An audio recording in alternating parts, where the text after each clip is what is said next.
Oke, jadi untuk pengerjaannya udah selesai dan saya bakal coba buat demoin. Jadi requestnya itu kita diminta untuk bikin chatbot. Ya untuk frontendnya itu kita gunain HTML biasa ya, HTML JS. Untuk library-nya itu kita gunain Tailwind CSS. Lalu untuk backendnya itu kita gunain Python Flask ya. Jadi kita gunain Flask buat jadi server. Dan data-datanya ini kita dapatin dari data CSV ya. Jadi nantinya itu seandainya di data CSV itu ada penambahan data, baik itu mungkin data baru ataupun kategori baru, itu otomatis bakalan ter-apply ya di jawaban si bot. Jadi ya seandainya pengen nambahin data itu bisa dilakukan di CSV yang ada di yang ada itu ya. Jadi kalau kita lihat di backend juga itu ya kita digunain Flask buat server. Di sini kita gunain data CSV yang udah ada tuh. Ya eh, kalau untuk si front end itu kita gunain HTML biasa nih, terus ada Tailwind CSS. Ya mungkin kita langsung aja ya. Jadi kalau untuk halaman awal itu otomatis seperti ini ya. Jadi seperti ini. Kalau kita klik menu atau kita ketikin menu, nah di sini itu dia udah support mobile ataupun desktop ya. Jadi kalau kita klik enter, ini juga udah working. Jadi seperti itu. Jadi kalau kita send enter atau kirim enter, nah nanti dia bakalan munculin menu seperti ini. Kita juga bisa dengar tadi ya, itu untuk ada soundnya ya. Jadi begitu message itu muncul dari si bot, itu nantinya bakalan dibunyiin sound ya. Jadi kayak ada notifikasi baru. Dan juga kalau kita lihat di bagian sini kan ada waktu ya, dan waktu itu udah sesuai dengan waktu pesan itu dikirim. Jadi kalau kita lihat di sini ini kan 9:52 nih, kalau kita ketik ulang. Nah, di sini untuk waktunya udah sesuai.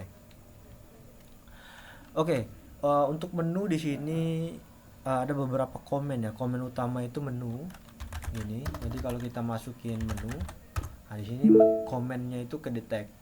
Nah, kalau kita coba masukin komen atau perintah yang enggak kita enggak kita define sebelumnya, itu nanti responnya seperti ini. Oke, nah kalau kita lihat di bagian bawah si pesan itu ada beberapa pesan yang ada buttonnya ya. Jadi kalau kita lihat di sini ini seperti shortcut ya. Jadi kita eh, nggak perlu ketik untuk jawab, kita juga bisa klik aja di sini. Jadi kalau kita lihat di sini itu kita klik aja menu, dan nanti bakal ditampilin menu.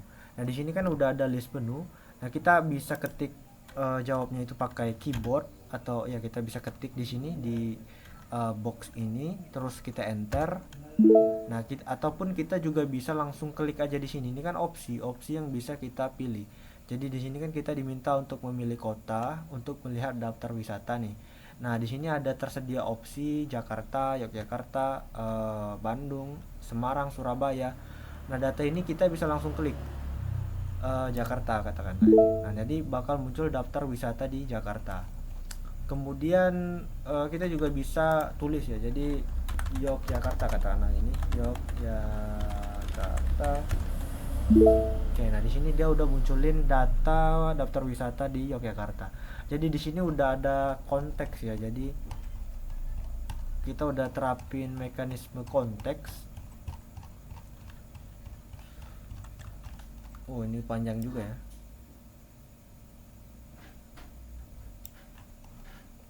Oke, mungkin kita klik aja menu.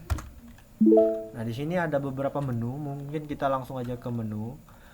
Di sini ada daftar wisata. Jadi kalau daftar wisata itu kita bisa pilih Jakarta. Nah, nanti dia bakal nampilin seluruh data wisata yang ada di Jakarta. Kalau Surabaya itu nanti data yang ada di Surabaya. Kemudian itu ada fitur rekomendasi wisata ya, nomor 2 nih. Nah, kita pilih nomor 2. Nah, di sini ada fitur lagi, ada uh, kita bakal filter berdasarkan kota, kategori ataupun budget ya. Kita bisa pilih kota dulu. Nah, di sini kita diminta untuk memilih kota. Nah, data ini itu nantinya bakal dinamis ya. Jadi seandainya ada perubahan data di data CSP, kemungkinan itu mungkin ada penambahan data kota baru. Jadi data itu bakal muncul di sini nantinya. Otomatis muncul. Jadi kalau kita pilih Jakarta, nah di sini data udah muncul data Jakarta.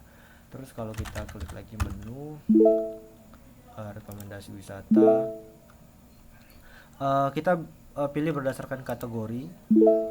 Di sini udah muncul juga nih. Ada budaya, taman hiburan, cagar alam, bahari, pusat perbelanjaan dan juga tempat ibadah. Nah, kalau kita pilih tempat ibadah, nah di sini udah muncul data wisata kategori tempat ibadah. Terakhir kita pilih ini ya, kategori berdasarkan budget. Nah, kalau budget ini kita diminta untuk ada beberapa opsi ya. Ada di bawah 50.000, 50 sampai 100.000, di atas 100.000. Nah, kalau kita pilih di bawah 50.000, nah ini bakal muncul dengan budget ini ya, budget di bawah 50.000.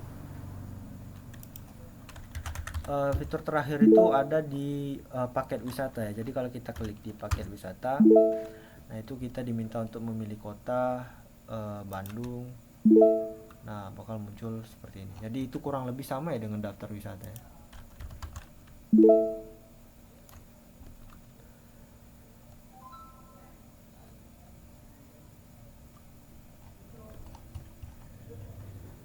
Oke, mungkin kalau kita coba untuk open di mobile, seperti yang saya bilang itu dia udah responsif ya terhadap mobile. Nah, di sini.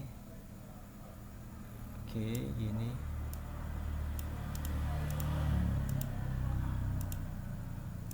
Jadi kalau kita open di mobile itu biasanya kita gunain button ini yang nggak ada enter. Jadi kalau kita klik menu, terus kita klik di bagian button, nah itu udah working juga nih. Oke, mungkin segitu aja ya untuk demonya. Mudah-mudahan bisa dimengerti dan terima kasih.